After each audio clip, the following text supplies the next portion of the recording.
Thank you so much. Thank you so much. A.R. Rahman, ever since you've been discovered, music has found a new meaning. And that's how we see A.R. Rahman. International accolades, success back home. How do you handle all of this? Do you think it's just another thing because you give the appearance of being a very quiet and in control person, not wearing your emotions on your sleeve? How does A.R. Rahman handle the adulation? I put all my emotions in my music. So, hello everyone. Great to be here. Thank you for everything. So I think family in my music is my family. So my father was in it. So I kind of grew with it from childhood. So I was playing for TV when I was 13, 12. So the fame thing kind of didn't affect me much. It was more internal. It was more internal. Like you said, internal fights. I want to ask you, India has seen its name on the map this year, Grammys, we've seen Oscars, we've seen RRR, Natu Natu. Do you think Indian cinema, Indian music is coming of age? If you look at the world's perspective, I think there are many other things than quality. There are many other things about culture, racism. So I think it's the right time to see all that stuff, take leadership, and do things which should change the world. And we have the tools, and we can do it. How do you see the situation in terms of Indian cinema itself? Does it give you the kind of breadth, does it give you the kind of depth that you're looking for in terms of expression of the stupendous quality of music that you have within you? Does it draw out the best in A.R. Rahman? I think the biggest gift for me in music is Indian classical, the Indian traditional music, which Hindustani, Carnatic.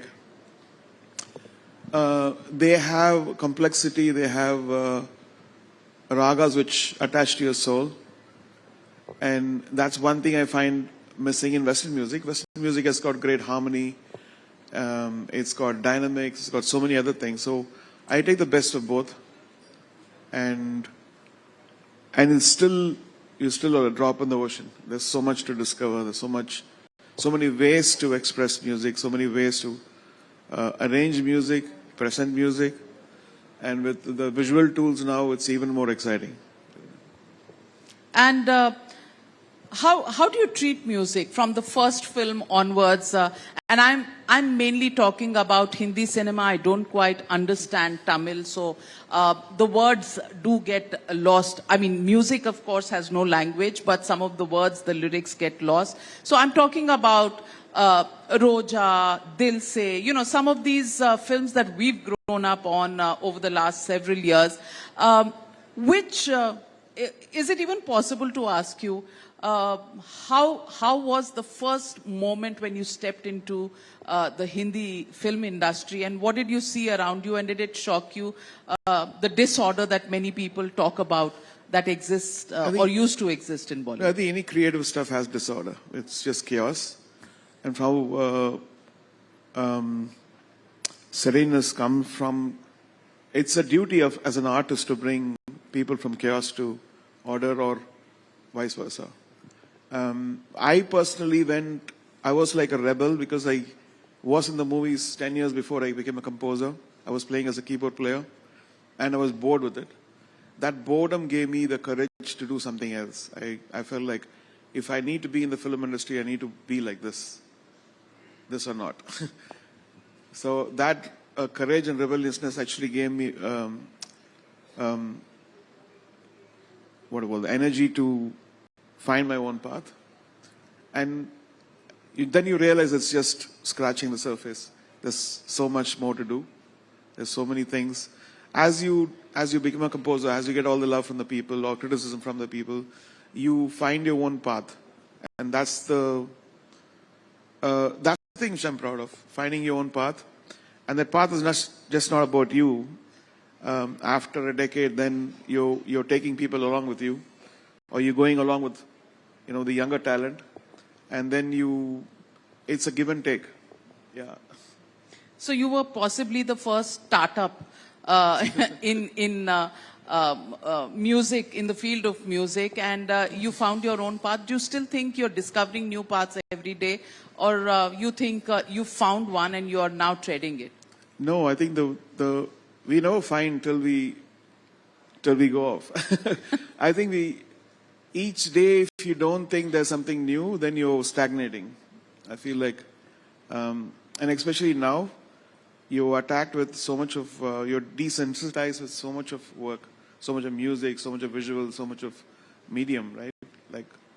And within that, how do you find that one thing which you believe in, which you think people are going to resonate with? That's the challenge now.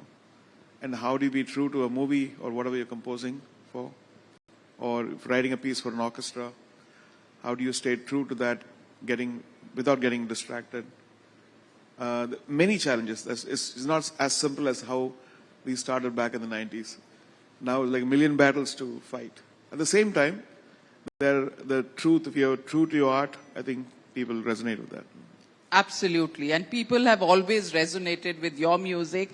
Let me ask you, Indian classical music has often been perceived as niche, yet collaborations like Shakti are proving its universal appeal. Do you think Indian musicians are innovating enough? There are, I think the younger lot, I'm seeing so many interesting ways they express music. They've found themselves in a way. Even though it's much, much more tough to come out, because as I said, when I started, the path was very clear for newness, People were in a kind of a bracket where they were very happy with what they were doing. But the whole of 90s was like disapproval from everyone. No, that's not going to stay. That's not going to stay. And then they realized, okay, it's going to stay.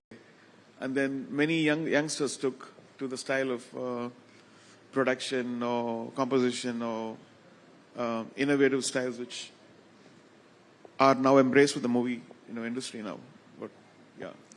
As an artist who's received international acclaim, whether it's the Grammys or the Oscars, what advice would you give to young aspiring Indian musicians who want to achieve that kind of success, the dreams and the milestones that you've set for them? Well, I would say find yourself. Because when something's coming on radio, something's coming on MTV, you have to imagine your song there, and would you see it? And you have to be so self-critical about what your art is, and then you have to nudge yourself to find yourself, so that when you find yourself, other people find you. Can't be naive like a frog in the well where you think, oh, what I'm doing is great. We have to put ourselves there in the world and see. Same with Indian musicians, Indian songwriting, and who expect great results and go to Grammys. And it's happening now. We earned more than 6 Grammys this year. And I kind of predicted this when I won the Grammy. In fact, I said that in 10 years, we're going to see so many different Grammys, Indians winning, and that's happening, which I'm grateful, yeah. What role, you use a lot of technology when you compose music. Are you scared that artificial intelligence, the way it's coming up in every field, suddenly nobody will need musicians, composers anymore, and suddenly, you just say something and something will happen on its own? And how do we balance the use of technology and the complete takeover of man? I'm going to go back 1984, December, I got the first music computer. And people told me, why are you getting this? Who's going to use all that? Then Mr. Ilayaraja called me. I said, you got a music computer, I want to use that. So that was my first gig with him. And in fact, the whole industry at 85, they were talking, oh my God, we're going to lose jobs. This kid has brought this computer and it's playing by itself. And nothing happened. Everything coexists. We use the advancement in technology for the benefit of for humanity. When and everything will coexist. TV is coexisting with, internet. Internet is coexisting with theaters. And then musical theater, which is on Broadway and West End, still survives. There is an audience for everything. We are 8 billion people now. So the world, some people prefer this, some people, So I personally feel that artificial intelligence should be given to the underprivileged to excel, to nurture them, to pull them up from the misery they are and use it as a tool to eradicate poverty. It's very easy to say that, but I feel like if people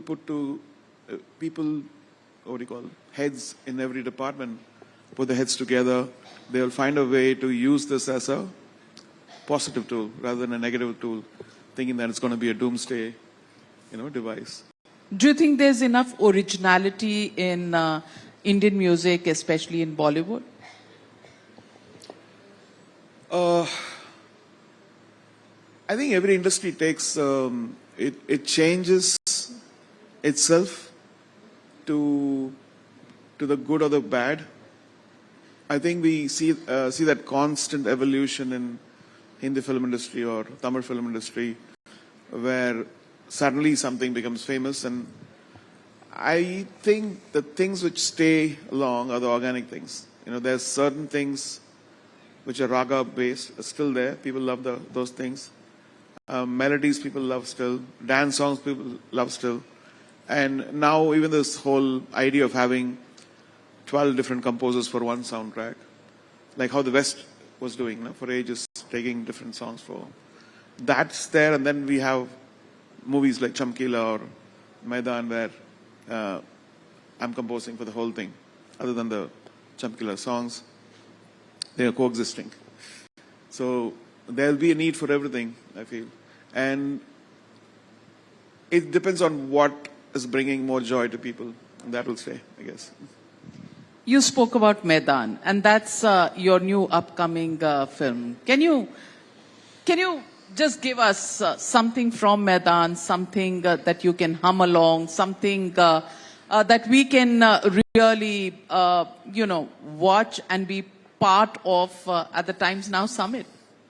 Yeah, the Maidan actually celebrates the golden age of football, and then cricket took over, right? So I think the movie is celebrating football, celebrating what we were, what at that time, what it took for those great people to do what they did. And actually today I'm going to launch one of the songs which is our favorite. Okay, big headline news. Only for audiences of the Times Now Summit. A.R. Rahman has just informed us that he's launching the song from Maidan. That is your personal favorite? In a way, yeah. It's about India Unstoppable. It's about Team India. So the song is called Team India. So. Oh, wow. Team India. Thank you. Amazing. Team India. Now, if that didn't send your blood racing, nothing else would. But what's this? Chak De to Maidan, sports, your new driver? No, I think even scoring Lagan and Pele, I'm zero sports. My sports are all music. But I kind of live, it's the same kind of tension, no? Any leader in any industry, whether it's sports or music, we're all like biting our nails before a movie comes out. When there's a game. Yeah. And before Team marriage. Team India just touches a chord. Yeah. Every Indian, I'm sure, Team India and this anthem touches a chord. How are you such a genius? How do you churn these things out? Pressure. Every other day. Pressure, as I say, like when... so this movie, as I told you, celebrates Syed Abdul Rahim and his leadership, taking all those people to success in the 60s. Actually, you should watch the movie. It's pretty unique. Done with so much of passion by Amit Sharma, Boni Kapoor, Ajay Devgan. And So whenever a sports movie comes, actually, literally, it pulls me into the, the ground, at least mind-wise, and I have to imagine what beats to put, what instruments do we use, how do we be different from the previous sports movie I've done. So in this, actually, there's a lot of humanity in it. There's romance. There is the wife character is amazing, and then the way she handles something. When you see the movie, you'll understand what it is. And so this song, I think it took 4 iterations to get where we are. Oh, fantastic. And how long did you take to compose this one? The first few songs finished very soon, during COVID, I think. But this one took a little bit of time.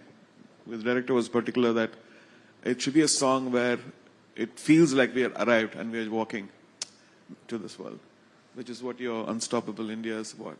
Absolutely. Unstoppable India and Unstoppable A.R. Rahman right here on the same stage. And what a pleasure. And it's unfair to ask, but I still will ask.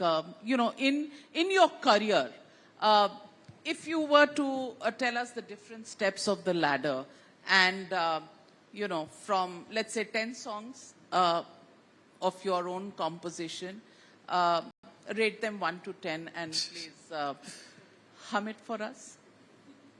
The rating, humming, both is a problem. But I can tell you what I feel like. So when I did my first movie, I felt like this is the last movie. I don't think I have anything in myself after this. I've given it all away. And then, then you realize when you work with directors, lyric writers, and then script writers, then you feel like, oh, that's actually triggering something within me. Then for my biggest challenge was, I'm a movie person. I'm born in the film industry, right? My father, film composer. And for me, it's like, is music only about films? Or it takes out? So my challenge was, the first album, Vande Mataram, Matuje Salam, was a conscious effort to go away from movies to think, can I do something outside the box? And that was that. And now, what an anthem that is. Maa Tujhe Salam. And yeah, I think it's strange actually when different people heard it, there were different rays. There are people who didn't like it, and there are people who cried. So I saw both.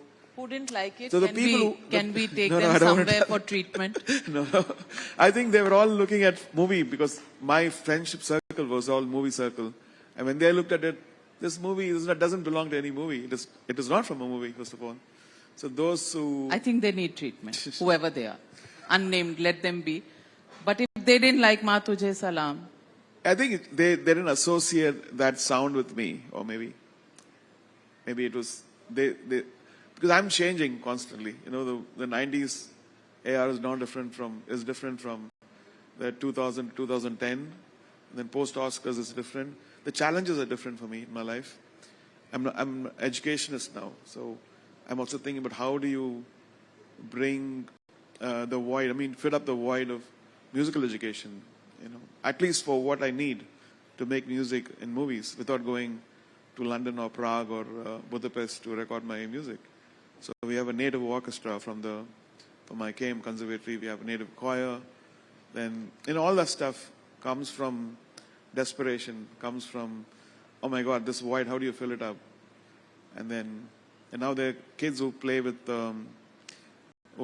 like Lydian, who's won, $1 million from the US, and the Sunshine Orchestra who played with me at the UN, and they're winning awards all over the place, and now Payal and Anirudh and, those 2 piano players from a conservatory are winning all the awards in US. And so that feels really good, that it's not just about yourself, it's about how you pull the younger generation out there. Amazing, amazing story how A.R. Rahman is not just about himself, but he's creating new talent, and these stars are rocking somewhere in the world, finding their place under the sun.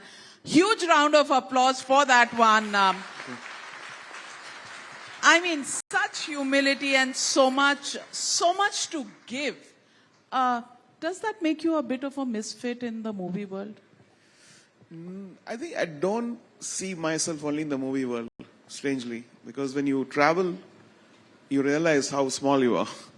And in perspective to the composers or artists abroad, and you are small and big at the same time.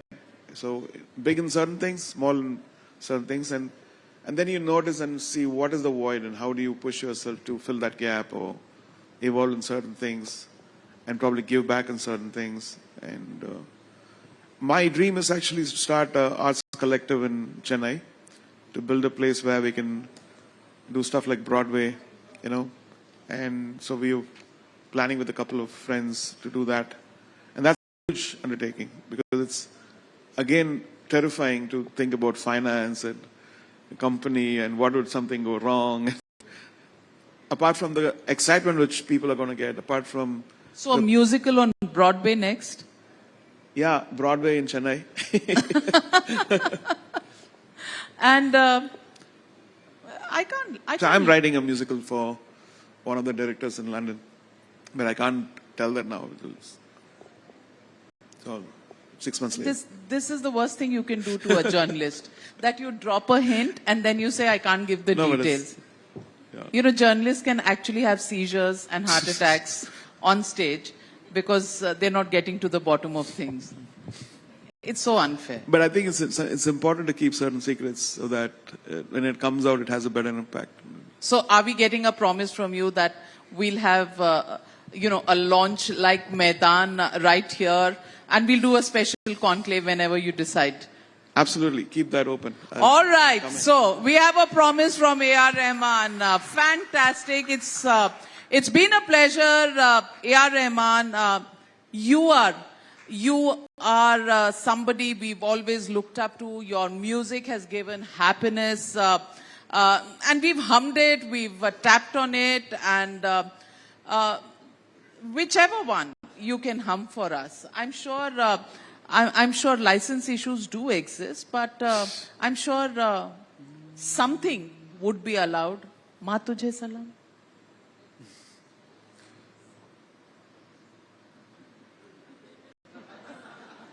Next time. I promise. Next time? Yeah.